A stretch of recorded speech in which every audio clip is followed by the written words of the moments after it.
Welcome to the Ride on 2 Garage. I am Chris. This is my ZX6, and today we're going to be winterizing it. It sucks. I'm sure everyone has their own way of winterizing a motorcycle. I don't really go that deep into things. All I really do is yank the batteries out, put them on a battery tender, and put fuel stabilizer in. Some people go a little bit more than that. I don't really feel the need to. It's in a heated shop anyway. But with this one being a track bike, there is something else that you don't have to do, but I really want to do just in case. Which is, well, if you watched my build series, thank you. But you'll notice in, I don't know, it was episode 4 or 5, we drained all the antifreeze out and just put in straight water.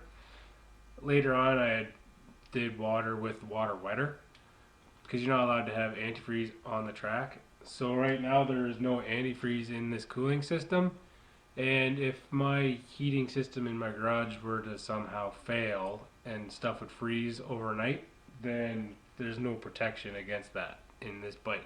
So I'm going to take that existing coolant out and put a mixture of antifreeze and water back in to what it normally would be, which in the spring I'll have to drain back out again.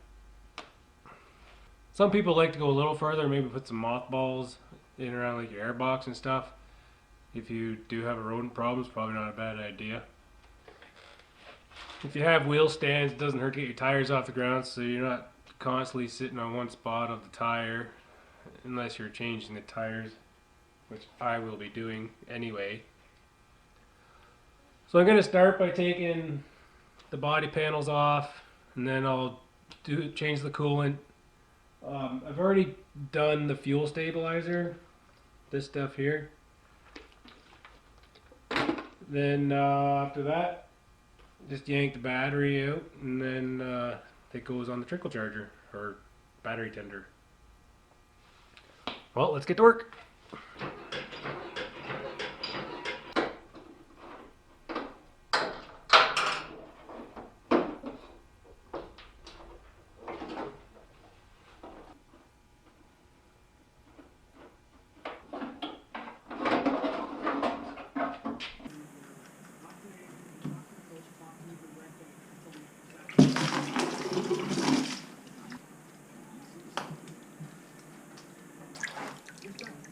I got all my old coolant out. I'm putting in my antifreeze coolant.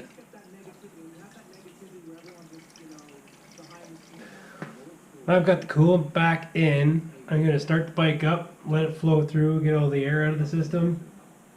But when you do this, you have to let the bike run long enough that the bike comes up to temperature. I think it's got to get over like 85 degrees C, so that the thermostat inside opens and then the coolant flows through the whole engine. Because if you just start it up for a couple minutes and that thermostat doesn't open, then it's just circulating what's in the engine. So it's not even getting to this stuff that's in your rad. So that'll help a tip.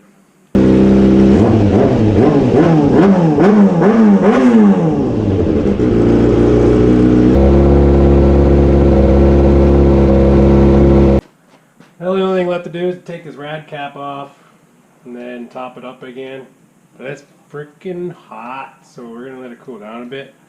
Remember, that system's under pressure, so as soon as you try to take this off, she's going to whoosh.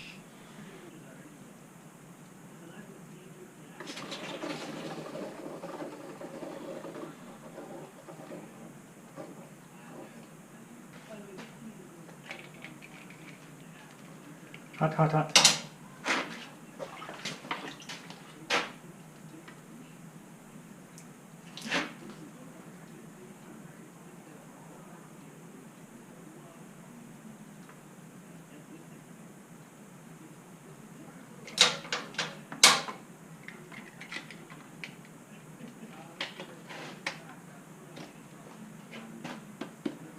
There.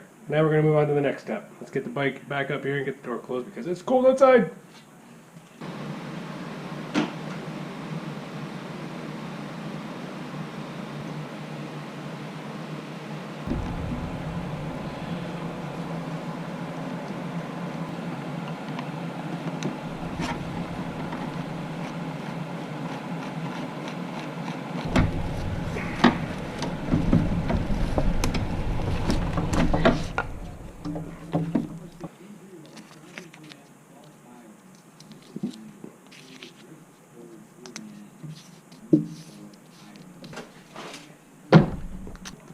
There, at this point I just rotate my charger from battery to battery because you don't need to leave it on the whole winter.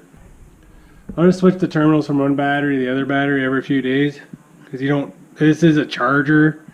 It does do tending too, just like an actual battery tender. But I don't know, you don't need it on the whole winter. I just take it off that one, I'll put on that one every couple days and over this one for a couple days and over this one for a couple days. Hit that like button, subscribe. There'll be more content coming out. I know it's winter time. Riding is going to be limited to some sorts, but I do have some ideas to get us through the winter time and keep us all entertained. Anyway, that's all I got for you today. Thanks for watching the Ride on 2 Garage. I am Chris, and remember my 3 rules. Ride safe, have fun, keep the shiny side up. Until next time, bye.